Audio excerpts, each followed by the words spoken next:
సిరిని door open చేయమని ఎంత చెప్పినా ఓపెన్ చేయదు. టెన్షన్ ఎక్కువ అవుతుంటే సరియు చేత అయినా సిరిను కలవాలని ఫిక్స్ అయ్యి డోర్ నాక్ చేయకుండానే ఓపెన్ చేసేసరికి ఓపెన్గా ఆమె బట్టలు మార్చుకుంటూ ఉంటుంది.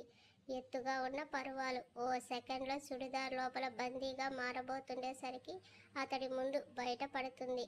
చూడకూడదని అనుకుంటూనే సతీష్ అడుగులు లోపల పడటంతో డోర్ సౌండ్కి వెనక్కి తిరిగిన సతీష్ని చూసి కరెంట్ ఫోన్లా నిలబడిపోతే ఇంతలో సరియు అని సుజాత గారు అరవడంతో కంగారుగా తేరుకుంటూ సతీష్ని పక్కకి తోసి డోర్ లాక్ చేస్తుంది. నేనేం చూడలేదు, ఇప్పుడు నన్ను ఇలా లాక్ చేసి గొడవ పెట్టకు అంటూ కంగారుగా వెళ్ళిపోబోతుంటే సతీష్ని వెనక్కి తోసి అత్త ముందు మళ్ళీ పరువు తీసుకోవాలని చూడకు, బట్టలు మార్చుకోవడానికి వెళ్తున్నా అని చెప్పొచ్చాను. ఇప్పుడు నిన్ను ఇక్కడ చూస్తే మొత్తం చూసేశావని చెప్పకుండానే తెలుస్తుంది అంటుంది. నేనేమీ చూడలేదు. అవును, తమరు ఉత్తమ పురుషుడు అవార్డు కోసం నామినేట్ అవ్వడానికి ప్రయత్నిస్తున్నారు కదా. మొన్న రాత్రి బట్టలు మార్చినప్పుడు చూడలేదు, లోపల ఏమీ వేసుకోకుండా ఇప్పుడు టాప్ వేసుకున్నప్పుడు చూడలేదు, అన్నీ అబద్ధాలే అని గొణుగుతుంది. సరియు మాటలకి తల కొట్టుకొని పోయి బెడ్ మీద కూర్చుంటాడు సతీష్. సరియు, మీ మామయ్య పిలుస్తున్నారు, రావే అని సుజాత గారు అనడంతో కొంచెం డోర్ ఓపెన్ చేసి నిద్ర వస్తుందత్తా, లేచాక వస్తాను అని ఆవలిస్తూ చెబుతుంది. నిజంగానే తనకి నిద్ర వస్తుంది ఏమో అనుకొని సర్లే పడుకో అంటూ వెళ్ళిపోతారు ఆవిడ. హలో మిస్టర్ అన్రొమాంటిక్ ఫెలో, ఇంకా మీ లిప్ మీద మార్క్ పోలేదా అని నవ్వు ఆపుకుంటూ చున్నీ వేసుకొని సతీష్ని ఉడికిస్తుంది. అంటే ఇది నువ్వు చేసిందేనా, అయిపోయావు అంటూ నిల్చుంటాడు సతీష్. అబ్బో, ఏం చేసేస్తావో అని సరియునే సతీష్ దగ్గరికి వెళ్ళి ఏమీ చేయలేవు అన్నట్టు చూస్తూ నవ్వుతుంది. ఇదేంటి మీదకి వస్తుందని కంగారుగా వెనక్కి అడుగులేస్తాడు.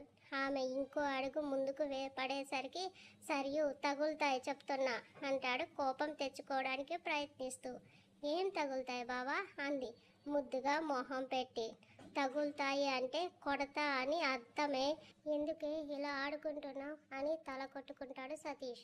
నేనేం తప్పు చేశానని కొడతా అంటున్నావు, అయినా కొడితే చూస్తూ ఊరుకుంటానా ఏంటి? అప్పటికే పేషెన్స్ పడిపోయిన సతీష్ వాదించలేక బెడ్ మీద కూర్చుంటే అతని ఒడిలో ఒక సైడ్ కూర్చుంటుంది. సరియు అంటాడు, నీ లిప్ మీద బాంబు పూస్తాను బావా, అవసరం లేదు, మనం ఇలా ఉండకూడదు, తప్పు. ఎవరు చెప్పారు? నేను నా బావతో ఉన్నాను, జరిగింది ఎంగేజ్మెంట్ మాత్రమే, నాకు తిక్కరేగితే సూసైడ్ చేసుకొని మరీ నిన్ను దక్కించుకుంటా అనేసరికి ఆమెను లేపుతూ అతను లేస్తాడు కోపంగా. సతీష్ కోపానికి భయపడి మళ్ళీ ఎక్కడ వెనకడుగు వేస్తానేమో అన్న భయంతో వెంటనే వెళ్ళి సతీష్ని హత్తుకుంటుంది. తప్పుగా మాట్లాడేశాను, ఇంకెప్పుడు మాట్లాడను, ప్లీజ్ కొట్టకు బావా అంది అతడి గుండెల్లో తల దూర్చేస్తూ. 3 సార్లు అతని చేతిలో దెబ్బలు తినేసరికి సతీష్ మీద ఉన్న చనువు కంటే ఎక్కువ భయమే పుట్టుకురావడంతో ఇప్పుడు కూడా అతన్ని కోపంతో కూడిన మాటలకి భయపడి హక్ చేసేసుకుంటుంది. చేసిన పని చాలు గాని వదులు, సిరి దగ్గరకు వెళ్ళాలి. వదిలేస్తాలే, అంత రఫ్గా చెప్పకని సతీష్ వీపు మీద తన అరచేతులు కలుపుతూ గట్టిగా ముడేసి గుండెల మీద ముద్దలు పెడుతుంది. సరియు మీద కోపంగా ఉన్న ఆమె అందాలు తగులుతుంటే నిగ్రహం కాస్త పోయి వదులు అంటూనే ఆమె నడుము చుట్టూ చెయ్యి వేస్తాడు. ఆ స్పర్శకే సరియు ఊపిరి భారమైపోయి ఆగిపోతున్నట్టు అనిపించి ఇంకా గట్టిగా చేతులు పట్టుకుంటూ బావా అంది మెల్లగా. వదిలేస్తా అన్నావు కదా అన్నాడు మెల్లగా. కొన్నిసార్లు మాట్లాడినంత ఈజీ కాదు బావా చెయ్యడం, నాకు నిన్ను వదిలేయాలని మొదటి నుంచి ఉంది, కానీ వదలలేకపోతున్నా. నువ్వు ఎంత కాదంటున్నా వెంట పడుతున్నానంటే మోజు అనుకో ఏమైనా అని చెప్పి సతీష్ నుండి దూరమై ఇక్కడికి రావడానికి నాతో ఏదో పని పడి ఉంటుందిగా, ఏంటది అని అడిగింది.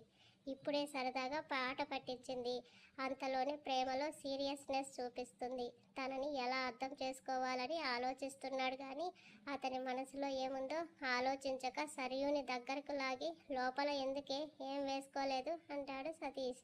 ఏవే పదాలు తక్కువగా యూజ్ చేసే సతీష్ నోటి నుంచి అలా వింటుంటే అతడు అడిగిన దానికి సమాధానం చెప్పలేక తల దించేస్తుంది. డోర్ కూడా లాక్ చేసుకోలేదు, ఎవరైనా వస్తారని ఆలోచించవా? ఎవరైనా వస్తే నాక్ చేస్తారుగా బావా అంది మెల్లగా. అవునులే, నేను నాక్ చేశానుగా అని వెటకారంగా అంటూ సరియు సరియు గడ్డం పట్టి ముఖం పైకెత్తుతూ రాత్రులు నా లిప్స్ దొంగతనం చేసి ఆడుకుంటున్నావు కదా అని కోపంగా అడుగుతూ ఆమె పెదవుల మీద పొటన వేలుతో రాస్తాడు. నేను ఏం చేసినా ఏం లాభం, నువ్వే ఆంబోతులా నిద్రపోయావుగా అని గొణుగుతుంది. అని నిట్టూర్చి సరియుని వదిలేస్తూ మదిలో మెదులుతున్న ఆమె నగ్నపు శరీరాన్ని మరిచిపోవడానికి నేను వెళ్తున్నా అంటాడు సతీష్. వచ్చిన పని చెప్పనే లేదు, సిరితో మాట్లాడాలి, పిలిస్తే పలకట్లేదు, అందుకోసమే. సరే వస్తున్నానని సరియు వెళ్ళబోతుంటే అతడి మనసు దానికి అంగీకారం తెలపక ఆమెని వెనక్కి లాగి హత్తుకుంటాడు. అతను చేసిన పనికి 2 చేతులు మీదకే ఎత్తేసి బిగుసుకుపోతుంది. ఇరు గుండెల చప్పుడు భారంగా మారడం వారు గమనించుకోక పరిసరాలను వేడెక్కిస్తూ కౌగిలిలో చేద తీరుతారు. మొదటిసారి తనకి తానుగా ఇస్తున్న కౌగిలికి 2 నిమిషాల తర్వాత దాన్ని ఆస్వాదించడం మొదలుపెట్టి తమకంతో కళ్ళను మూస్తూనే సతీష్ చుట్టూ చేతులేసింది. ఊహు అంటూనే ఈ ఉక్కు కౌగిలి ఏంటి బావా, ఐ డోంట్ నో, నువ్వే ఏదో చేస్తున్నావే అని ఆమెని వదిలేసి వెంటనే అక్కడి నుండి పారిపోతాడు. ఇంకెన్ని రోజులు ఓపెన్ కాకుండా ఉంటావో నేను చూస్తానని మూతి తిప్పి వితౌట్ టక్లో ఉన్న అతని రూపంతో ఆమెని ఉక్కిరి బిక్కిరి చేసేంత వరకు బిగించి రిపీట్ చేసుకొని సిగ్గుతో బుగ్గలు రంగు మార్చుకుంటూ తను కూడా బయటకు వెళ్తుంది. మదన్ బాడీ వేడి పడటం వంటి సిమ్టమ్స్ రావడం స్టార్ట్ అవ్వడంతో ల్యాబ్ మొత్తం క్లీన్ చేస్తూ అతనికి ప్రొటెక్టివ్ కోట్ వేసి ల్యాబ్ నుండి హాస్పిటల్కు తరలిస్తారు. ముందే హాస్పిటల్కు ఇన్ఫామ్ చేసి ఉండటంతో మదన్కు కావాల్సిన అరేంజ్మెంట్స్ అన్నీ చేసి అతడే స్వయంగా దానికి ట్రీట్మెంట్ కనుక్కుంటానని అనడంతో వాటికి కావాల్సిన sketch board, hand papers, needles అన్నీ అరేంజ్ చేసి తోడుగా గ్లాసు బయట ఒక వ్యక్తిని నిలబెడతారు. సార్, ఇప్పటికే మీ వైఫ్ చాలాసార్లు కాల్ చేశారు, నిజంగానే లిఫ్ట్ చేయడానికి రెడీగా లేరా అని అడిగాడు అతని జూనియర్. గివ్ మీ మొబైల్ అన్నాడు మదన్. అతడికి అందించిన తర్వాత అతడు అక్కడి నుంచి వెళ్ళిపోతే కాల్ లిఫ్ట్ చేసి చెప్పు అన్నాడు మదన్. వీడియో కాల్ కావడంతో సిరికి మదన్ ముఖం క్లియర్గా కనిపిస్తుంటే అతని ఎర్రటి కళ్ళు చూసి కంగారుగా ఎలా ఉన్నారండి అంది. I'm good, what about you? నేను బాగానే ఉన్నాను. ఇక్కడికి డాక్టర్స్ వచ్చారు, ఏవో టెస్టులు చేశారు, మీరే పంపించారా? ఎందుకండి అంది అతడిని మిస్ అవుతున్న ఫీల్తో చూస్తూ. న్యూ వైరస్ రన్ అవుతుంది, ముందు జాగ్రత్త కోసం. వాట్ వైరసా? నిజం చెప్పండి, మీరు బాగానే ఉన్నారా అని సిరి ఏడ్చేసరికి స్టాప్ క్రయింగ్ అని సీరియస్గా చెప్తాడు. మొబైల్ కొంచెం డౌన్ చేసి కళ్ళు తుడుచుకుంటూ మనసులో భయాలు ఎక్కువ అవుతుంటే ఏమీ కాకూడదని దేవుడికి 100 ప్రార్థనలు పెట్టుకుంటుంది. సిరి అని పిలిచాడు. అంది మెల్లగా. లుక్ ఎట్ మీ, చెప్పండి అంటూ ఎదురుగా మొబైల్ పెట్టుకునేసరికి డోంట్ వరీ ఓకే అన్నాడు.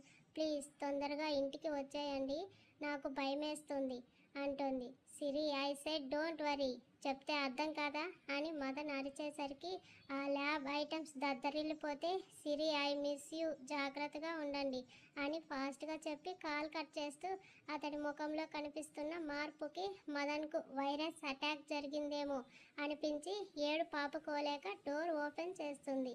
అప్పుడే ఆమెను కలవడానికి సతీష్ రావడంతో అతన్ని చూసిన వెంటనే బావా అంటూ చుట్టేసి గుండెల్లో మొహం పెట్టి గట్టిగా ఏడుస్తుంది.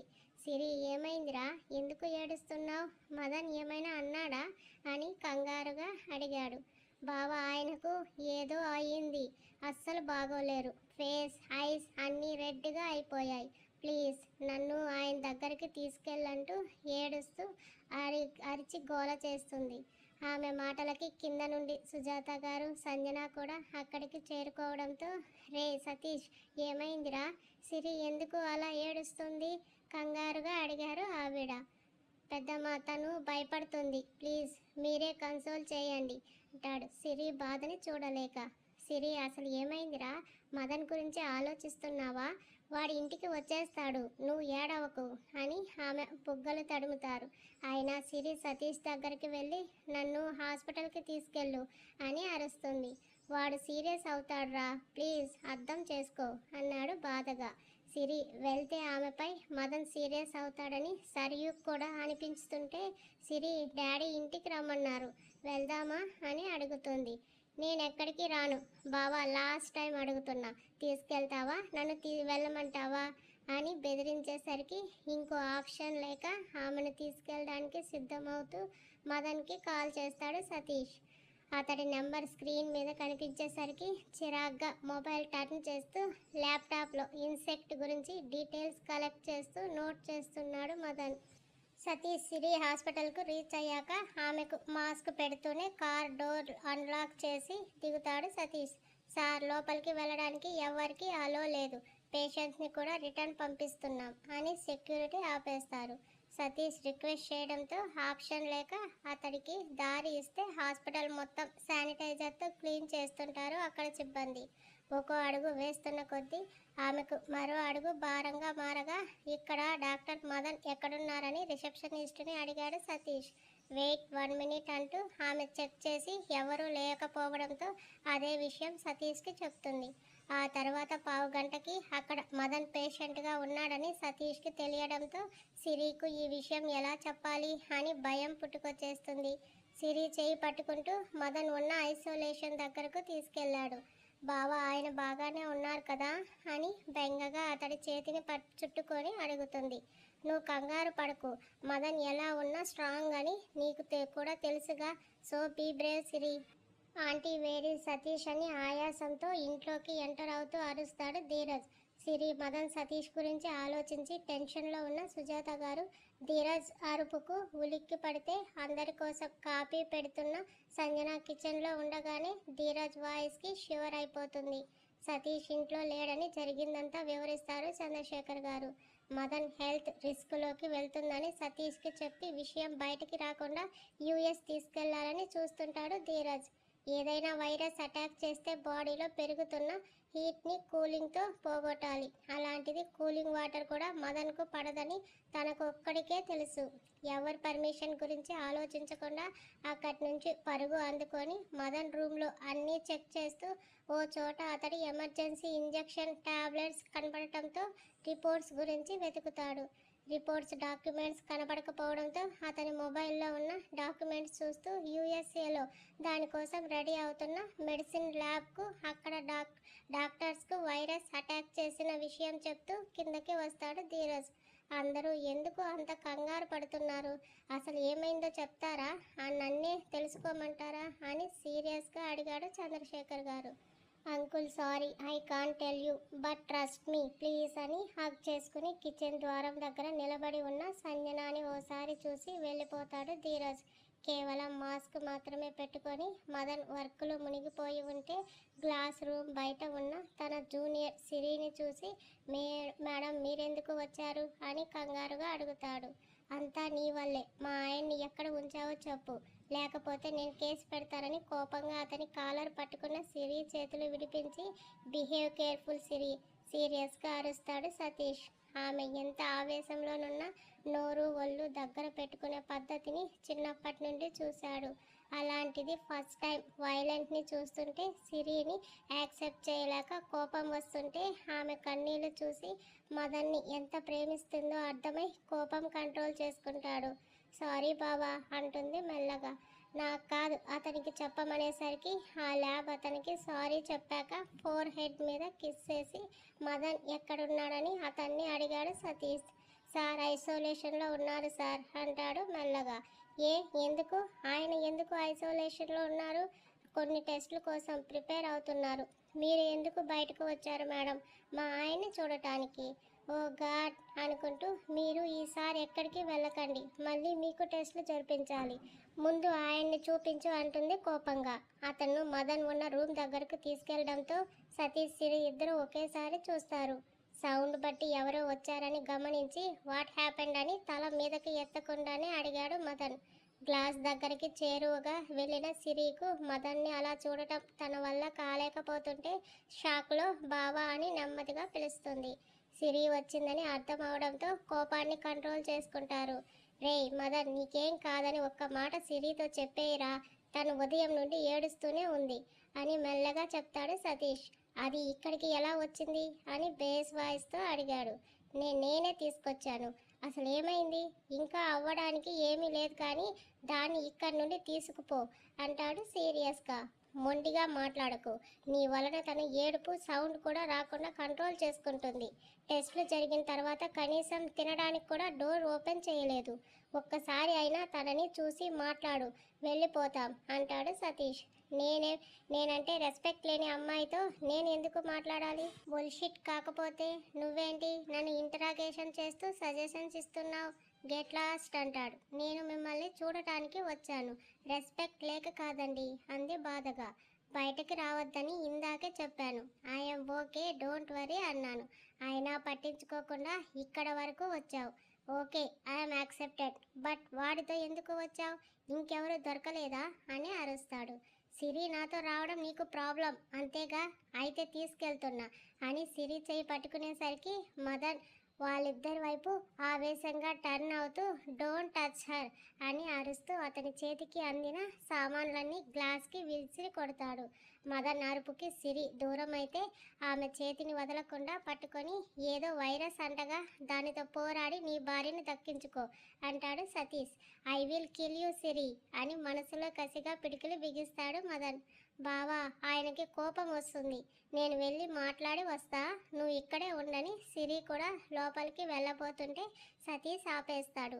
ప్లీజ్ బావా అంది అతని వైపు తిరిగి. నో సిరి, మదన్ ఐసోలేషన్లో ఉన్నాడు, నువ్వు వెళ్ళకూడదు. ఏం మాట్లాడుతున్నావు బావా? నేను ఎందుకు వెళ్ళకూడదు? ఇలా అడ్డుకుంటే బాగోదు చెప్తున్నా అని సీరియస్గా అంటుంది. నువ్వేం చేసినా నేను నిన్ను డేంజర్లోకి పంపదలుచుకోలేదు. వాడిని చూస్తాను అన్నావు, చూసావుగా, ఇక వెళ్దాం పద. వాళ్ళిద్దరిని రెప్ప కొట్టకుండా చూస్తున్న మదన్ని చూసి తన జూనియర్ జడుచుకుంటూ అక్కడి నుండి బయటికి వచ్చేస్తే సతీష్ దగ్గర నుండి చేతిని విడిపించుకొని మదన్ దగ్గరకు పరిగెత్తుకుతుంది సిరి. సింహం బోనులో చిక్కుకున్న లేడి పిల్లల అక్కడ ఆమె ఉంటే అతని చేతిలో బాధని అయినా అనుభవిస్తుంది. కానీ మదన్కు దూరంగా ఉండమంటే తన వల్ల కాక అడుగు వేసుకొని వెళ్తూ వెనక నుండి మెల్లగా హక్ చేసుకుంటుంది. తన జూనియర్ని బ్రింగ్ రైట్స్ వ్యాక్సిన్ అంటూ సిరి చేతులు విడిపించి ఆమెను దూరం జరుపుతాడు. నా మీద బాగా కోపంగా ఉన్నారుగా, ఎందుకని? ఏమీ అనకుండానే దూరం చేస్తున్నారు? నీకేం కాదని నాతో ఎందుకు చెప్పట్లేదు? ఇంటికి ఎందుకు రావట్లేదు అని ఏడుస్తూ అడుగుతుంది. ఇందాక వాడు ఇంట్రాగేషన్ చేశాడు, ఇప్పుడు నువ్వు స్టార్ట్ చేసావా? మీకేమైందో తెలుసుకోవాలి అనుకుంటున్నాం. ఇంట్రాగేషన్ కాదు, మీకేం కాదు కదండి అని దీనంగా అడుగుతున్న సిరి కళ్ళ వైపు నుండి చూపులు సతీష్ వైపుకు మరల్చుతాడు.